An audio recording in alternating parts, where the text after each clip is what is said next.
At a time of outrage over the way some CEOs have treated their publicly held companies as private piggy banks, in a faltering economy in which corporations are laying off thousands and slashing benefits, we found a place that really bucks the system.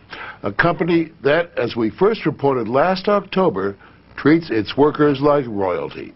The company, called SAS, is headquartered in Cary, North Carolina, the largest privately held software business in the world. Take a look and eat your heart out. If there is a heaven on earth on the job, it is here. A design for living and working the good life.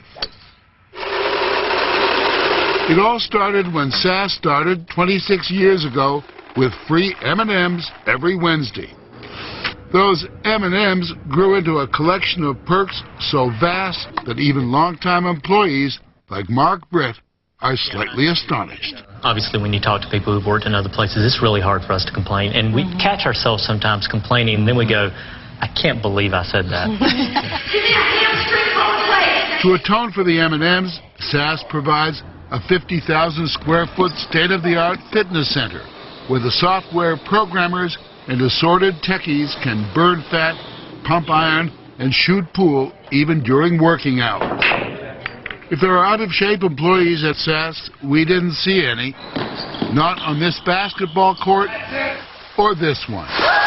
They're all free and all designed to keep the SAS workforce happy. Brett, a software developer, has been at the company since 1989.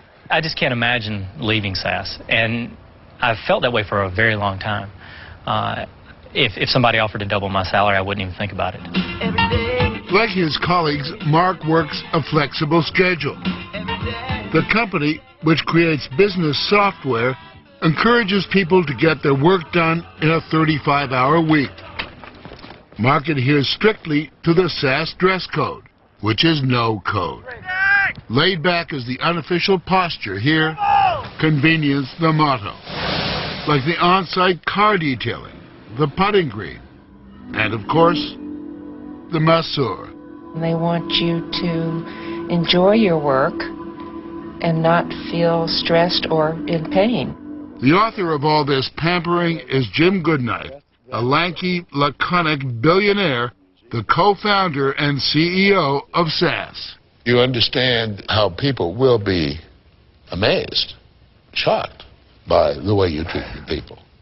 Well, what's wrong with treating your people good? Well, in business, which is considered a cutthroat profession by an awful lot of people, it is unusual. Well, all I can say, it has worked for us. Indeed it has. SAS has never had a losing year and never laid off a single employee.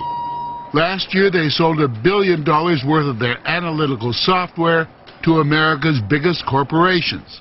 It's sophisticated stuff that helps everyone from Victoria's Secret to the U.S. military work more efficiently by turning raw data into useful information. The armies of programmers who churn out the product are paid a competitive wage but are not offered stock options because there is no stock. Still, by offering extraordinary perks, SAS keeps turnover low, and a happy, experienced workforce, 9,000 strong, keeps customers coming back year after year. If employees are happy, they make the customers happy. You make the customers happy, they make me happy. This simple approach has made Jim Goodnight the wealthiest man in North Carolina. As the founder of a privately held company, he answers to no one.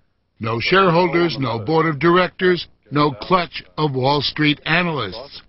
That hasn't stopped investment bankers from coming to call, wanting him to take his company public.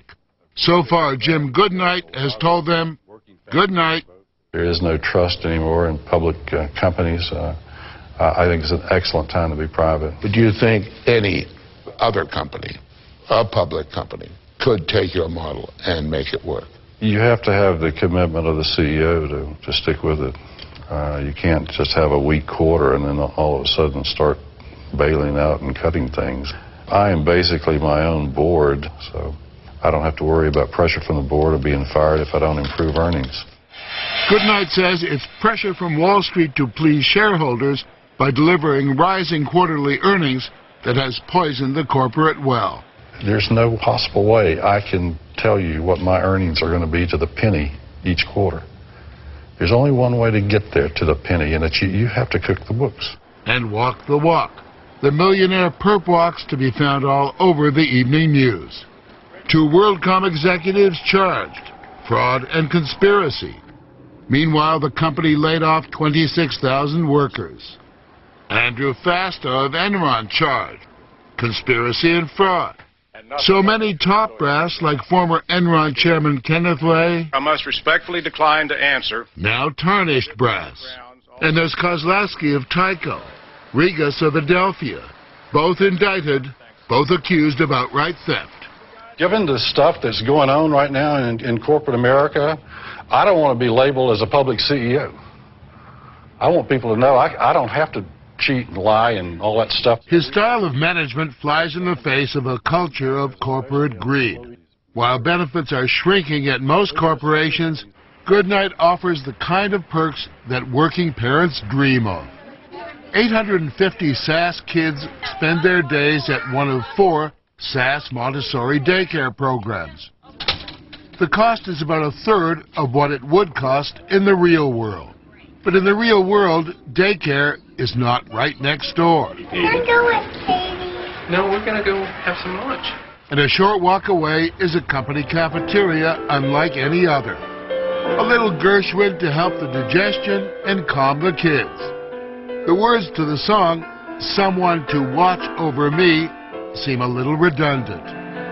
Having the children here, it helps ease the stress of juggling everything. Including medical bills. Beverly Dudley, along with her husband and daughters, are looked after by the SAS medical staff, including doctors, nurses, and physical therapists. Absolutely free. Wonderful. When a specialist is required, SAS picks up 80% of the tab. Open up real big.